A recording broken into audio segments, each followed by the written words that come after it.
লোপার ঘরকন্যায় তোমাদের সবাইকে স্বাগত। কেমন আছো বন্ধুরা? আশা করি তোমরা সবাই খুব ভালো আছো। আর এখন কিন্তু প্রায় রোজই বৃষ্টি হচ্ছে। কালকে দেখো, কালকে সারা রাত বৃষ্টি হয়েছে। আর গাছের কি সুন্দর রং দেখেছো? সবুজে সবুজ হয়ে গেছে চারিদিক। আর আমাদের রাস্তাঘাটের যা ধুলো নোংরা, গাছের পাতাগুলোকে এক সবুজের থেকে কম কালো দেখতে লাগে বেশি।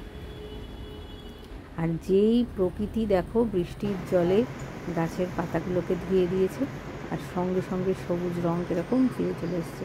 আর ওই দেখো ভেজা পাখিটা কীরকম গা ঝাড়া দিয়ে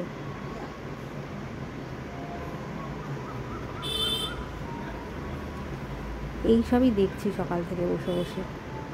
আমার তো আর কি আর করব। এই দেখো এদিকে যে ফুলটা হয়েছে, এই ফুলটা কিন্তু এই জলের চাপে না ঝুঁকে গেছে।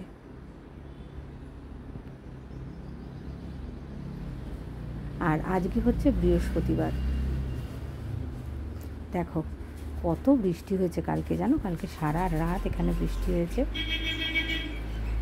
একদিকে ভালো হয়েছে, এসিটা একদিনের জন্য হলেও বাঁচবে। যা কারেন্টের অবস্থা, মিটার যা উঠবে, মানুষ তো পাগলা হয়ে যাবে এই এসি চালিয়ে মিটার রিডিং দিতে দিতে।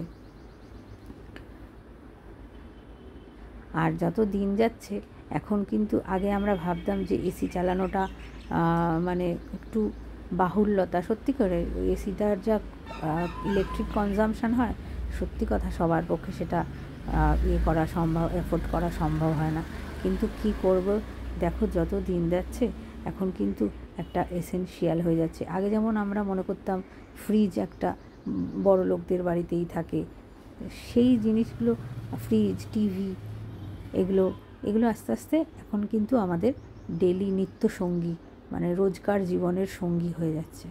যাই হোক, ওই দেখো সামনে বাড়ি বাতাবি লেবু গাছটায় কতগুলো বাতাবি লেবু হয়েছে। বৃষ্টির জলে এবার আস্তে আস্তে এরা বড় হয়ে যাবে। যাক, আজকে ভাবলাম ছেলের ঘরটা একটু ডিপ ক্লিন করব, কিন্তু আমার পক্ষে তো সম্ভব নয়। বুঝতেই পারছো আমি আর এই পা নিয়ে কী করে করব। তাই আমাকে সাহায্য নিতে হবে কারুর না কারুর। আর মায়ের পক্ষে তো সম্ভবই না, বুঝতেই তো পারো মায়ের কতটা বয়স হয়েছে।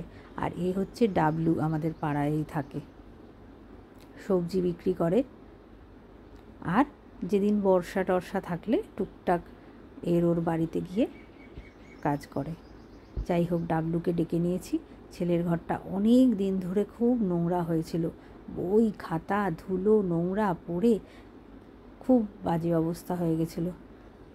আর আমিও কাজের জন্য আর ওর ঘরেটা এসে গুছিয়ে দেওয়া আমার পক্ষে সম্ভব হয়নি। মাঝে মাঝেই বলতো, মা একটু ঘরটা ঝেড়ে ঝেড়ে দিয়ে যাও। যাই হোক, একটু একটু ঝেড়ে দিয়েছি, কিন্তু ডিপ ক্লিন যেটাকে বলে সেইটা তো আর হয়নি।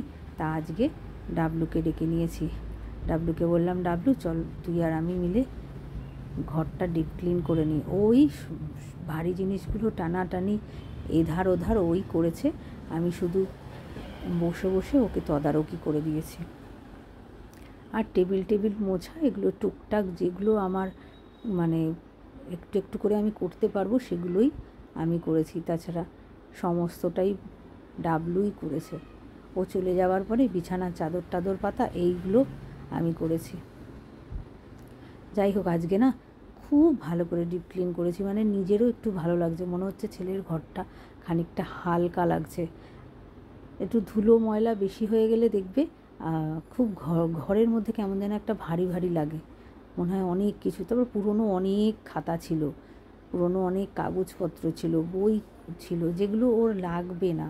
ওর স্কুলের হয়তো কিছু বই ফই ছিল। এই যে বুক সেলফটা দেখছো, এগুলোতে ওর সব গ্র্যাজুয়েশনের বই রয়েছে এখন। আর এগুলো তো লাইফ টাইম লাগবে, কারণ ওর তো ল গ্র্যাজুয়েশন করেছে, সুতরাং এই লয়ের বইগুলো ও যতদিন কাজ করবে ততদিন তো এগুলো লাগবেই। সুতরাং এগুলো আর কোনো ফেলার কিছু নেই, সেই সবই গুছিয়ে সুন্দর করে রাখা হলো। আর ওই যেইখানে বুক সেলফটা রাখা ছিল সেখানে আগে রাখা ছিল আলমারিটাকে শিফট করে এইদিকে নিয়ে আসা হলো। ওই দিকটা জায়গাটা ছোট হয়ে যাচ্ছে তো। আর এই ঘরটা কিন্তু 3 কোণা ঘর, এটা মায়ের বাড়িতেই। যাক, গোছানো টোছানো কমপ্লিট হয়ে গেছে, ডাবলুও বাড়ি চলে গেছে। এই আজকে কি রান্না হয়েছে বলো তো? আজকে চিংড়ি মাছের সর্ষে বাটা দিয়ে আর সর্ষে নারকেল দিয়ে আজকে ভাপা হয়েছে, আর ডাল ঢ্যাঁড়স ভাতে। আর বোধহয় কী করেছে জানি না, এখন তো এটাই দিল, আর এরপরে আর কিছু শ্যুট করিনি। যাই হোক, সন্ধেবেলা ছেলেকে বলেছিলাম এই সমস্ত ঘর গুছিয়ে দিয়েছি, শুধু তোর কম্পিউটার টেবিলটার তুই পরিষ্কার করবি, কারণ এখানে অনেক তার রয়েছে, এগুলো আমরা করিনি, বা ডাবলুও জানে না, কারণ ও তো এই কোনটার সাথে কোনটা কানেক্ট করলে কম্পিউটারটা চলবে না। তারপর আমাদের বাড়িতে সিসিটিভি রয়েছে, সেইটা চলবে না, তাই জন্য এটা আমি আর হাত দিইনি। এইটুকু জায়গা ছেলের জন্য রাখা ছিল, কোর্ট থেকে ফেরার পরেই বলেছিলাম, যদিও বলিনি কোর্ট থেকে ফিরেই কর, কিন্তু ও বললো দাঁড়াও এখন সঙ্গে সঙ্গে করে দিই, বলার সাথে সাথেই ও করে দিয়েছিল। বা 5-7 মিনিটের কাজ, ওই ভ্যাকুয়াম ক্লিনারটা চালিয়ে পিছনটা পুরো কম্পিউটারের পিছনটা ধুলোগুলো ঝেড়ে পরিষ্কার করে ফেলেছিল। যাই হোক, আজকের ছেলের ঘরটা তোমাদের দেখিয়ে দিই, কি সুন্দর ডিপ ক্লিন হয়ে গেছে, দেখো ঝকঝক করছে চারদিকটা। যদিও ওর এই ফাইলগুলো রাখা ছিল, কিন্তু দেখো কি পরিষ্কার লাগছে না?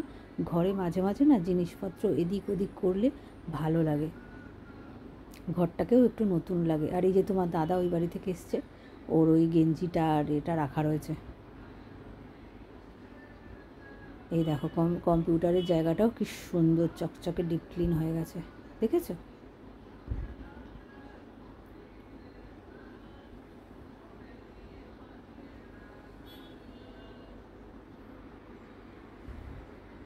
তাহলে আর কি, আজকের ব্লগটা এইটুকুই। হ্যাঁ, কেমন লাগলো ছেলের এই ঘরটা কমেন্টে জানিও। তাহলে চলো টাটা, আজকে এইটুকুই।